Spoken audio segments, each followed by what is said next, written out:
അമ്മേ മാതാവേ, വചനം പഠിക്കാൻ മാതാവിൻ്റെ വലിയ മാധ്യസ്ഥം ഞങ്ങൾക്ക് അമ്മ തരണമേ. സ്വർഗം മുഴുവനും ഞങ്ങൾക്ക് വേണ്ടി ഈ നിമിഷങ്ങളിൽ പ്രാർത്ഥിക്കണമേ. കൃപ നിറഞ്ഞ മറിയമേ, നിനക്ക് സമാധാനം. നമ്മുടെ കർത്താവ് നിന്നോടുകൂടെ, നീ സ്ത്രീകളിൽ അനുഗ്രഹിക്കപ്പെട്ടവളാവുന്നു. നിൻ്റെ ഉദരഫലമായ നമ്മുടെ കർത്താവ് യേശു മിശിഹ വാഴ്ത്തപ്പെട്ടവനാകുന്നു. പരിശുദ്ധ മറിയമേ, തമ്പുരാൻ്റെ അമ്മേ, പാപികളായ ഞങ്ങൾക്ക് വേണ്ടി എപ്പോഴും എപ്പോഴും ഞങ്ങളുടെ മരണസമയത്തും തമ്പുരാനോട് അപേക്ഷിച്ചു വരണമേ. ആമേൻ. പിതാവിനും പുത്രനും പരിശുദ്ധാത്മാവിനും സ്തുതി. ഹല്ലേലൂയാ. നമ്മൾ മർക്കോസിൻ്റെ സുവിശേഷത്തിൻ്റെ 12-ാം അധ്യായത്തിൻ്റെ 37 വരെയാണ് കണ്ടത്. ഇന്ന് 38 മുതലുള്ള വാക്യങ്ങൾ നമുക്ക് വേഗം വായിക്കാം. മർക്കോസിൻ്റെ സുവിശേഷം 12-ാം അധ്യായത്തിൻ്റെ 38 മുതലുള്ള വാക്യങ്ങൾ. ഇത് വായിക്കുന്നതിന് മുമ്പ് ഈ പശ്ചാത്തലം നിങ്ങൾ മറന്നു പോകരുത്. ഇന്ന് ഏത് ദിവസമാണ്? ഇന്ന് ഏത് ദിവസമാണ്? ഇന്ന് ഏത് ദിവസമാണ്? ഇന്നെന്ന് ഞാൻ ചോദിക്കുന്നത് ഏതാണ്? കലണ്ടറിലെ ദിവസമല്ല. ഇന്ന് വിശുദ്ധ വാരത്തിലെ ഏത് ദിവസമാണ്? ഇന്ന് നമ്മൾ ഈ വചനം പഠിച്ചുകൊണ്ടിരിക്കുമ്പോൾ ഇന്ന് ഞായറാഴ്ചയാണോ, തിങ്കളാഴ്ചയാണോ, ചൊവ്വാഴ്ചയാണോ? ചൊവ്വാഴ്ചയാണ്. ചൊവ്വാഴ്ച തീർന്നിട്ടില്ല. മനസ്സിലായോ? ചൊവ്വാഴ്ച എവിടെ തുടങ്ങിയത് പറയാവോ? മർക്കോസ് 11:20 ചൊവ്വാഴ്ച തുടങ്ങിയത്. അവർ രാവിലെ അത്തിമരത്തിൻ്റെ സമീപത്ത് കൂടി കടന്നു പോകുമ്പോൾ അത് സമൂലം ഉണങ്ങിപ്പോൾ ചൊവ്വാഴ്ച രാവിലെ. കേട്ടോ, ഇതെല്ലാം ഓർക്കണം. ഞായറാഴ്ചത്തെ എന്ത് നടന്നു, തിങ്കളാഴ്ച എന്ത് നടന്നു, ചൊവ്വാഴ്ച നടന്ന കാര്യങ്ങളാണ്. ചൊവ്വാഴ്ചത്തെ കാര്യങ്ങൾ ഇനിയുണ്ട്. എവിടം വരെയാണുള്ളതെന്നറിയാമോ? അതായത് ഈ താഴോട്ട് വരുമ്പോൾ ഇനി 12, 13 ഒക്കെ ചൊവ്വാഴ്ചയാണ്. കേട്ടോ, എല്ലാം ചൊവ്വാഴ്ചയാണ്. ബുധനാഴ്ചത്തെക്കുറിച്ച് ഞാൻ പറഞ്ഞിട്ടുണ്ട്. ബുധനാഴ്ച എന്ത് ബുധനാഴ്ചയാണ്? സൈലൻറ്റ് വെനസ്ഡേ ആണ്. ബുധനാഴ്ചത്തെക്കുറിച്ചൊന്നുമില്ല. ബുധനാഴ്ച ഈശോ പ്രിപ്പയർ ചെയ്യുകയാണ്, മരണത്തിന് ഒരുങ്ങുകയാണ്. അപ്പോൾ ഈ ചൊവ്വാഴ്ച ദിവസം കൊണ്ട് ഈ ക്ലൈമാക്സ് മുഴുവൻ തീരും. പിന്നെ അത് കഴിഞ്ഞാൽ പിന്നെ ഈശോയുടെ പെസഹാബലി, പിന്നെ പീഡാനുഭവം അതിലേക്കാണ്. അപ്പോൾ ചൊവ്വാഴ്ചത്തെ സംഭവമാണ്. ഇതെല്ലാം നടക്കുന്നത് എവിടാണ്? ബാക്ക്ഗ്രൗണ്ട് എവിടാണ്? സ്ഥലം എവിടെ? ലൊക്കേഷൻ പറ. ദേവാലയം, ബഥാനിയല്ല. എല്ലാം നടക്കുന്ന ഈ സംഭവങ്ങൾ മുഴുവൻ നടക്കുന്നത് ജെറുസലേം ദേവാലയത്തിൻ്റെ വെളിയിൽ ഈശോ പഠിപ്പിച്ചുകൊണ്ടിരിക്കുകയാണ്. ദേവാലയത്തിനകത്തും പുറത്തും ഒക്കെ ആയിട്ട് നിന്ന് പഠിപ്പിച്ചുകൊണ്ടിരിക്കുന്ന സമയത്താണ്. അപ്പോൾ ലൊക്കേഷൻ ജെറുസലേം ടെമ്പിളും അതിൻ്റെ പരിസര പ്രദേശങ്ങളുമാണ്.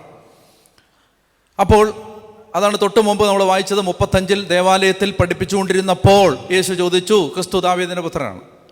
ഇനി അവിടെ തന്നെയാണ് കോണ്ടെക്സ്റ്റ്, അത് തന്നെയാണ്. അത് കഴിയുമ്പോൾ 38-ാമത്തെ വാക്യം അവനിങ്ങനെ പഠിപ്പിച്ചു. വായിച്ചു: നിങ്ങൾ നിയമജ്ഞരെ സൂക്ഷിച്ചു കൊള്ളണം, നീണ്ട മേലങ്കികൾ ധരിച്ച് നടക്കാനും പൊതുസ്ഥലങ്ങളിൽ അഭിവാദനം സ്വീകരിക്കാനും സിനഗോഗുകളിൽ മുഖ്യസ്ഥാനങ്ങളും വിരുന്നുകളിൽ അഗ്രാസനങ്ങളും ലഭിക്കാനും അവർ ആഗ്രഹിക്കുന്നു.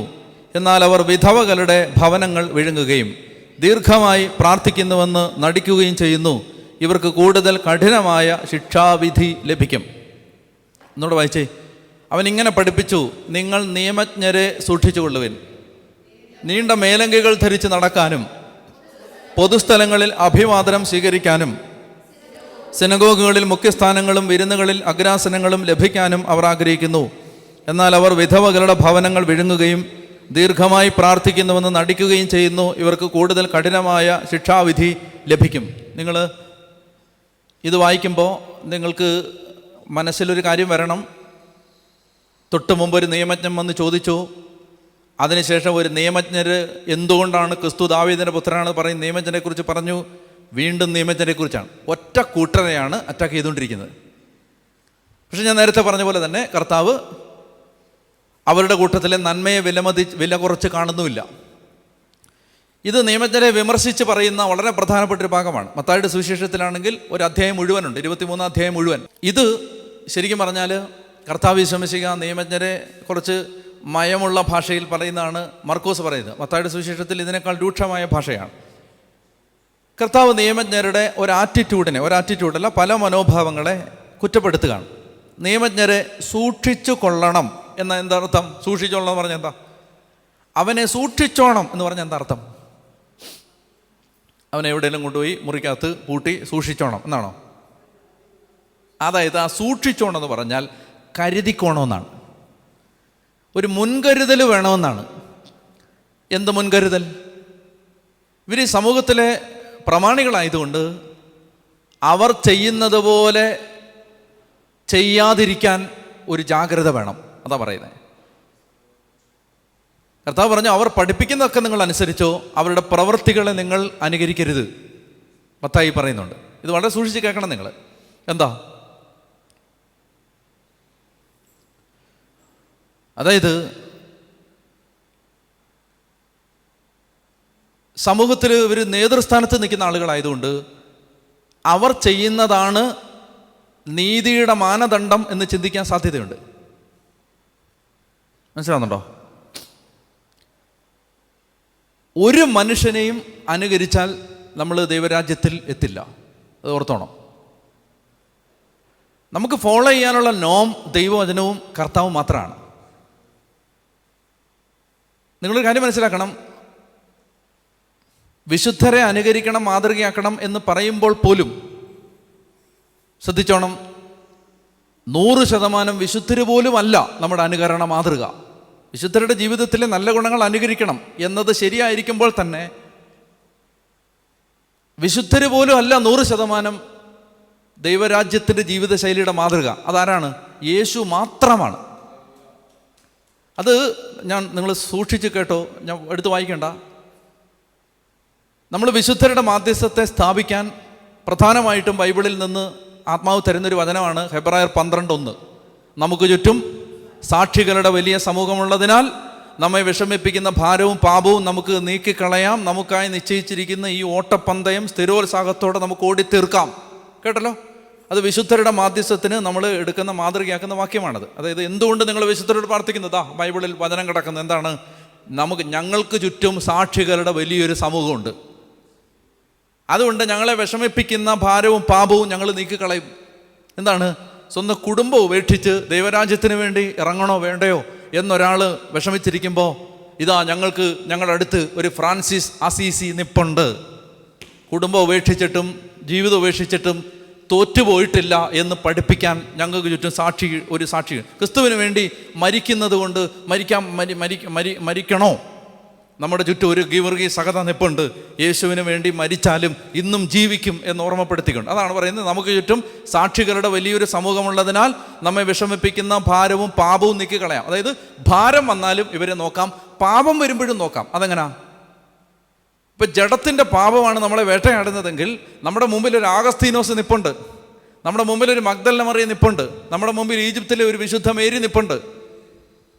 ഈജിപ്തിലെ മേരി 40 വർഷം വേശ്യാവൃത്തി ചെയ്ത് ജീവിച്ചിരുന്ന സ്ത്രീയാണ്. ഈജിപ്തിലെ വിശുദ്ധ മേരി ആരാ? ഈജിപ്തിലെ വിശുദ്ധ മേരി. അവരാരായി? വിശുദ്ധ മേരി ആയിട്ട് മാറി. അപ്പം അതുകൊണ്ട് നമുക്ക് ആരാണ്? അതുകൊണ്ട് ഏത് പാപത്തിൽ നിന്ന് അനുദപിച്ച് തിരിച്ചു വരുന്ന ഒരാൾക്കും വിശുദ്ധനാവാം, വിശുദ്ധയാവാം എന്നതിന് മാതൃക ഭാരവും പാപവും നമുക്ക് നീക്കിക്കളയാം. ആണ് മനസ്സിലായോ? നമുക്ക് ചുറ്റും സാക്ഷികളുടെ വലിയൊരു സമൂഹമുള്ളതിനാൽ നമ്മെ വിഷമിപ്പിക്കുന്ന ഭാരവും പാപവും നമുക്ക് നീക്കിക്കളയാം. നമുക്കായി നിശ്ചയിച്ചിരിക്കുന്ന ഈ ഓട്ടപ്പന്തയം സ്ഥിരോത്സാഹത്തോടെ ഓടിത്തീർക്കാം. അടുത്ത വാക്യം എന്തെന്നറിയാമോ?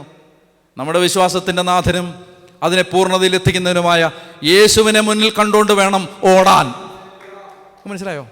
വിശുദ്ധരുടെ മാതൃക കിടക്കുന്ന വാക്യത്തിൻ്റെ തൊട്ടടുത്ത് എന്താ കിടക്കുന്നത്? യേശുവിനെ കണ്ടുകൊണ്ടേ ഓടാവൂ. മാതൃകയാക്കേണ്ടത് യേശുവിനെയാണ്.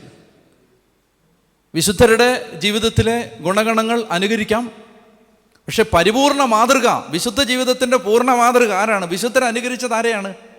യേശുവിനെയാണ്. പൗലോസ് പറയുന്നില്ലേ, നിങ്ങൾ എന്നെ അനുകരിക്കുവിൻ. എപ്പോഴാണ് പറയുന്നത്?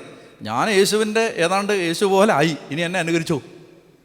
അപ്പോൾ വിശുദ്ധരുടെ ജീവിതത്തിൽ ഒരു നല്ല ഗുണം അനുകരിക്കുമ്പോൾ യഥാർത്ഥത്തിൽ യേശുവിനെ തന്നെയാണ്. കാരണം വിശുദ്ധർ ഈ റിഫ്ലക്ഷനാണ്, വിശുദ്ധർ പ്രതിഫലനമാണ്. ആ കണ്ണാടിയിൽ പ്രതിഫലിച്ചത് ഇവരുടെ ജീവിതത്തിലും സൂര്യൻ്റെ വെളിച്ചം ചന്ദ്രനിൽ അത് സ്വീകരിക്കുന്ന പോലെ വിശുദ്ധർ അത് സ്വീകരിച്ച് പ്രതിഫലിപ്പിക്കുന്നു.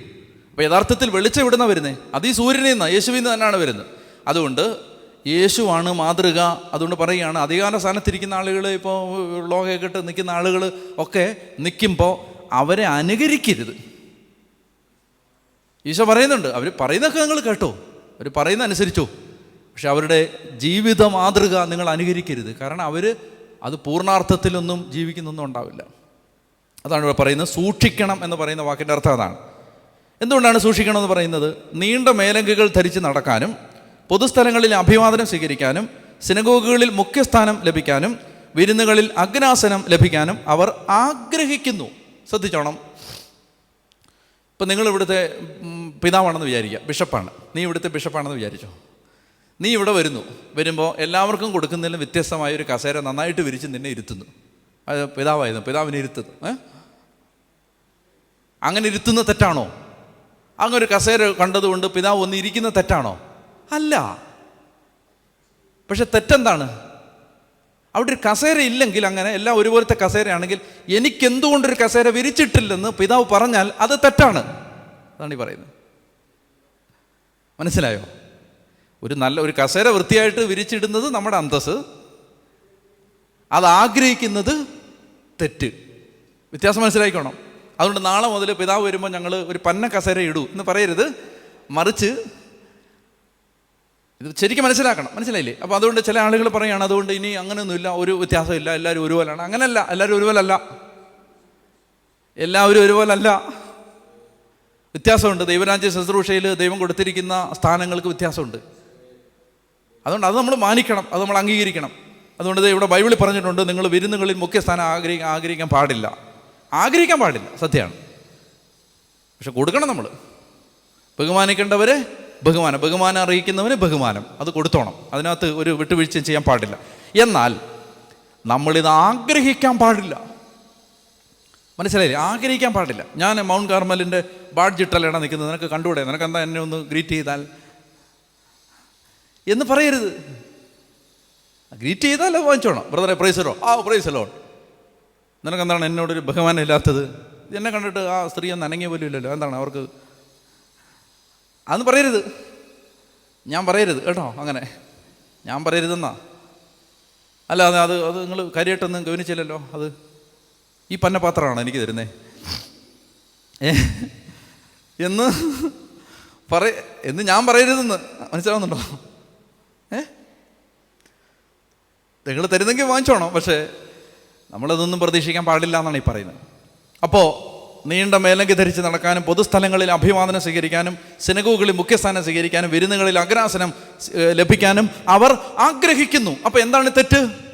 ആഗ്രഹം. ഈ ആഗ്രഹം എന്താണ്? ഇതെല്ലാം ഈ നീണ്ട മേലങ്കി ഇട്ട് ധരിച്ച് എന്തിനാണ്? ഞങ്ങൾ വലിയ ആളാണ് എന്ന് കാണിക്കാൻ വേണ്ടിയിട്ടാണ് ഞങ്ങൾ ഈ മേലങ്കി ഇട്ടിരിക്കുന്നത്. ഓക്കെ. പിന്നെ മുഖ്യസ്ഥാനം ഇവിടെ വരുമ്പോൾ എവിടെയാണ് മെയിൻ സീറ്റ്? എവിടെയാണ്? അത് നോക്കുന്നത് എന്താണ്? ഞാനാണ് പ്രധാനപ്പെട്ട ആൾ, ഞാൻ ഇവിടെ ഇരിക്കണം, ഇവിടെയാണ്. ഓക്കെ. അടുത്തത് പിന്നെ ആളുകളെല്ലാം ഞാൻ പോകുമ്പോൾ ഗ്രീറ്റ് ചെയ്യണം. എന്താണ്? ഞാൻ വലിയ ആളാണ്. പിന്നെ എന്താണ്? പിന്നെ സിനഗോഗുകളിൽ എന്ന് പറഞ്ഞാൽ പള്ളിയിലെ ഫ്രണ്ട് സീറ്റ് അവർക്കാണ് റിസർവ്. അതിനകത്തായാലും വന്നിരുന്ന അവർ തല്ലിക്കൊല്ലും, ഇരിക്കാൻ പാടില്ല. ഈ പള്ളിയിലൊക്കെ ആളുകൾക്ക് റിസർവ്ഡ് സീറ്റുണ്ട്. ഞാൻ കണ്ടിട്ടുണ്ട് ഈ അച്ചായന്മാർ വഴക്കുണ്ടാക്കുന്നത്, എൻ്റെ സീറ്റ് എന്തിനാണ് കയറിയിരുന്നതെന്ന്. ഇയാളുടെ വലിപ്പം കൊണ്ട് വെച്ച പോലാണ് ഈ പറയുന്നത്. മനസ്സിലായില്ലേ? അതായത് അങ്ങനെ റിസർവ്ഡ് സീറ്റ് അങ്ങനെ ഇല്ല കേട്ടോ, ആർക്കും ഇല്ല. അപ്പോൾ പള്ളി വരുമ്പോൾ മുഖ്യസ്ഥാനവും ആഗ്രഹിക്കാൻ പാടില്ല. ശ്രദ്ധിച്ചോണം. അപ്പോൾ ഒന്നാമത്തെ പ്രശ്നം എന്താണ്? ഇനിയിപ്പോൾ നീണ്ട മേലങ്കികൾ ധരിച്ച്, അതുകൊണ്ട് അച്ഛന്മാരാരെങ്കിലും എന്നെ കേൾക്കുന്നുണ്ടെങ്കിൽ ഞങ്ങളതാണ് ലോക ഇടാത്തത് എന്ന് നിങ്ങൾ പറയരുത്. ഇന്നത്തെ കാലത്ത് നീണ്ട മേലങ്കി ധരിച്ച് പോയാൽ അഭിവാദനവും ബഹുമാനവും കിട്ടുന്നതിന് പകരം പൂരം കളിയാക്കാണ് കിട്ടുന്നത്. മനസ്സിലായോ? ഇന്നലെ ഞാൻ ഒരു സാധനം വാങ്ങിക്കാൻ വേണ്ടി ഇവിടെ വട്ടപ്പാറയിൽ ഒരു ഇലക്ട്രിക്കൽ ഷോപ്പിൽ കയറി. അപ്പോൾ ഈ വ്ളോഗൊക്കെ ഇട്ട് ഇങ്ങനെ നടന്നു പോകും. ബസ് സ്റ്റോപ്പിന് അപ്പുറത്താണ് ഈ കട. കഷ്ടകാലത്തിന് ഞാൻ വണ്ടി കൊണ്ടുവന്ന് ദൂരെ ഇട്ടിട്ടാണ് പോയത്. അപ്പോൾ അങ്ങോട്ട് ചെന്ന് നടക്കുമ്പോൾ ചെറുപ്പക്കാർ സ്കൂളിൽ പോയ പിള്ളേർ എല്ലാവരും കൂടെ ഭയങ്കര കളിയാക്ക്. ഞാൻ പിന്നെ അങ്ങോട്ട് നോക്കാതെ ഈ സൈഡിലുള്ള കടയിലൊക്കെ ഓറഞ്ചിന് എന്താ വില എന്നൊക്കെ നോക്കിയുണ്ട്. മനസ്സിലാകുന്നുണ്ടോ? അപ്പോൾ ഇന്ന് ഈ നീണ്ട മേലങ്കി ഇട്ടാൽ ബഹുമാനമൊന്നും കിട്ടില്ല, കളിയാക്കലേ കിട്ടും. മനസ്സിലാകുന്നുണ്ടോ? കളിയാക്കലേ കിട്ടത്തുള്ളൂ. അതുകൊണ്ട് ആ പേരിൽ ലോക ഇടാതിരിക്കരുത്, കളിയാക്കലേ കിട്ടത്തുള്ളൂ, നീണ്ട മേലങ്കികൾ. പക്ഷെ അന്നത്തെ കാലത്ത് നീണ്ട മേലങ്കി ധരിച്ചു പോയാൽ എന്താണ്? ബഹുമാനം. അതാണ് പറയുന്നത്. അപ്പോൾ ഇതിനെല്ലാം പുറകെ കിടക്കുന്നൊരു സാധനം എന്താ? ഞങ്ങൾ വളരെ സ്പെഷ്യലാണ്, ഞങ്ങൾ എന്തോ മെച്ചപ്പെട്ടവരാണ്. ഒന്നാമത്തെ പ്രശ്നം, നിയമജ്ഞരിൽ നമ്മൾ സൂക്ഷിക്കേണ്ടത്, അല്ലെങ്കിൽ നമ്മളിൽ ഒരു നിയമജ്ഞനുണ്ടോ എന്ന് നമ്മൾ കണ്ടെത്തേണ്ടത് എന്താണ്? ഞാനൊരു സ്പെഷ്യലാണ്, അതുകൊണ്ട് എനിക്കിങ്ങനെയൊക്കെ പറ്റൂ, എനിക്കിങ്ങനെ അത് ചെയ്തേ പറ്റൂ എന്ന് നമ്മൾ വാശി പിടിക്കുന്നുണ്ടോ? നമുക്കൊരു നിർബന്ധ ബുദ്ധി ഉണ്ടോ? ഏത് സാഹചര്യത്തിലും പൊരുത്തപ്പെടാൻ നമുക്ക് കഴിവുണ്ടോ? അതോ നമ്മൾ ഇങ്ങനെയൊക്കെ ആണെങ്കിലും എനിക്ക് പറ്റൂ, ഇതിങ്ങനെ ആയിരിക്കണം, ഞാനാണ് ഇവിടുത്തെ അധികാരി എന്ന് വിചാരിക്കുന്ന ഒരു മനസ്സാണോ എനിക്കുള്ളത്, നമുക്കുള്ളത്? അങ്ങനെയാണെങ്കിൽ നമ്മളിൽ ആരുണ്ട്? ഒരു നിയമജ്ഞ കർത്താവ് പറയുകയാണ്, അത് സൂക്ഷിച്ചോണം എന്ന് പറയുകയാണ്, അത് കരുതിക്കോണം. അപ്പോൾ ഒന്ന് പ്രൈഡാണ്, അഹങ്കാരം. നിയമജ്ഞരിൽ ഈശോ ചൂണ്ടിക്കാണിക്കുന്ന ഒന്നാമത്തെ പ്രശ്നം പ്രൈഡ്. 2 ഗ്രീഡ്. വാക്യം 40. എന്നാൽ അവർ വിധവകളുടെ ഭവനങ്ങൾ വിഴുങ്ങുകയും ദീർഘമായി പ്രാർത്ഥിക്കുന്നുവെന്ന് നടിക്കുകയും ചെയ്യുന്നു. അവർക്ക് കൂടുതൽ കഠിനമായ ശിക്ഷാവിധി. ഈ വിധവയുടെ ഭവനം എങ്ങനെ വിഴുങ്ങുന്നേ? അതായത് നമ്മൾ റെസ്പെക്റ്റബിളായ ആളായതുകൊണ്ട് നമ്മൾ ചെന്നിട്ട് പറയുകയാണ്, ഒരു വിധവയായ അമ്മയോട് പറയുകയാണ്, അമ്മച്ചി അത് എനിക്ക് ഒരു 10 ലക്ഷം രൂപ വേണം. നമ്മൾ ബഹുമാന്യരായതുകൊണ്ട് നമ്മൾ സംശയിക്കാത്ത ആളുകൾ തരും. അങ്ങനെ ഈ ബഹുമാന്യത വെച്ചിട്ട് കടം വാങ്ങിച്ചിട്ട് തിരിച്ചു കൊടുക്കാത്ത ആളുകളെ കുറിച്ച് വേവലാതി വിഷമം എന്നോട് പറഞ്ഞ ആളുകളുണ്ട്. നമുക്കൊരു സ്ഥാനമുണ്ട്, ദൈവം നമുക്കൊരു സ്ഥാനം തന്നിട്ടുണ്ട്. ആ സ്ഥാനം വെച്ചിട്ട് മനുഷ്യരെ ചൂഷണം ചെയ്യരുത്.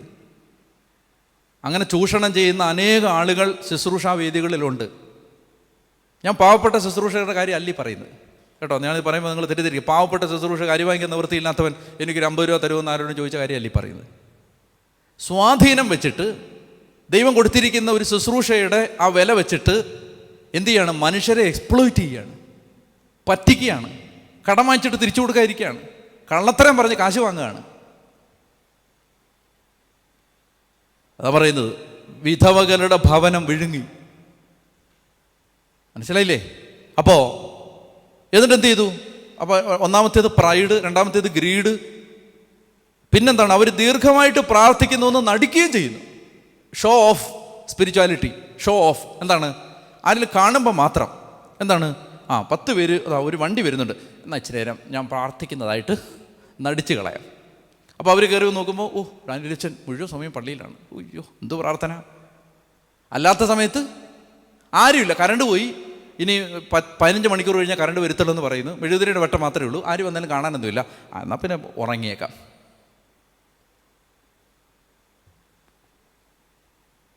ഈ പ്രാർത്ഥന എന്ന് പറയുന്നത് മനുഷ്യരെ കാണിക്കാനല്ല. ആരെ കാണിക്കാനാ? നമ്മൾ ആഹാരം കഴിക്കുന്നത് മനുഷ്യരെ കാണിക്കാനാണോ? 10 പേര് വരുന്നുണ്ട്, എന്നാൽ ഒരു ബിരിയാണി തിന്നേക്കാം, എന്നാലും ചിന്തിക്കുമോ? ഒരു ബിരിയാണിയാണ് തിന്നുന്നതെങ്കിൽ ആരും ഇങ്ങോട്ട് വരല്ലേ ഈ സമയത്ത് എന്നേ വിചാരിക്കും. കാരണം എന്താണ്? ഇവന്മാര് ബിരിയാണിയൊക്കെയാണ് തിന്നുന്നത് എന്ന് അവൻ വിചാരിക്കത്തില്ലേ? ഇല്ലേ? പക്ഷെ പ്രാർത്ഥിക്കുമ്പോൾ നമ്മളെന്താണ്? നമുക്ക് ആഹാരം കഴിക്കുന്നത് പോലാണ് പ്രാർത്ഥന. അതാരും കാണാൻ വേണ്ടിയിട്ടല്ല, ജീവിച്ചിരിക്കാൻ വേണ്ടിയിട്ടാണ്.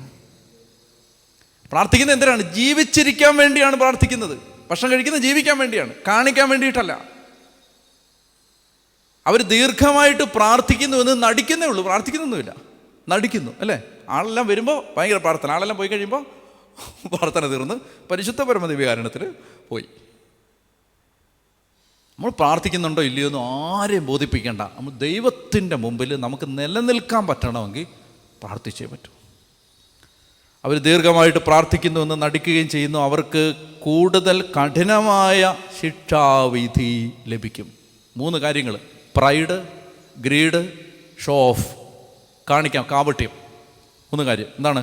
Pride, greed, hypocrisy. അഹങ്കാരം, ആർത്തി, കാപട്യം. ഇതിനീശോ പറയാണ് കഠിനമായ ശിക്ഷ കിട്ടുമെന്ന്. കഠിനമായ ശിക്ഷ ലഭിക്കും. കണ്ണുകളടച്ച് പ്രാർത്ഥിക്കാം. ഈശോയെ, ഞങ്ങൾ സ്പെഷ്യലാണെന്ന് ചിന്തിക്കാതിരിക്കാനും, കർത്താവെ ഞങ്ങൾ ആരെയും ചൂഷണം ചെയ്യാതെ ജീവിക്കാനും, കർത്താവെ ഞങ്ങൾ കാപട്യത്തോടെ മറ്റുള്ളവരെ കാണിക്കാൻ വേണ്ടി പ്രാർത്ഥിക്കുന്നവരായി മാറാതിരിക്കാനും, സത്യസന്ധമായ ഒരാത്മീയത ഞങ്ങൾക്ക് തരണേ എന്ന് ഞങ്ങൾ പ്രാർത്ഥിക്കുന്നു. നന്മ നിറഞ്ഞ മറിയമേ സ്വസ്തി, കർത്താവ് അങ്ങയുടെ കൂടെ സ്ത്രീകളിൽ അങ്ങ് അനുഗ്രഹിക്കപ്പെട്ടവളാവുന്നു. അങ്ങയുടെ ഉദരഫലമായ നമ്മുടെ കർത്താവ് യേശു മിശിഹ വാഴ്ത്തപ്പെട്ടവനാവുന്നു. പരിശുദ്ധ മറിയമേ തമ്പുരാൻ്റെ അമ്മേ, പാപികളായ ഞങ്ങൾക്ക് വേണ്ടി എപ്പോഴും ഞങ്ങളുടെ മരണസമയത്തും തമ്പുരാനോട് അപേക്ഷിച്ചു വരണമേ. ആമേൻ. പിതാവിൻ്റെയും പുത്രൻ്റെയും പരിശുദ്ധാത്മാവിൻ്റെയും നാമത്തിൽ ആമേൻ.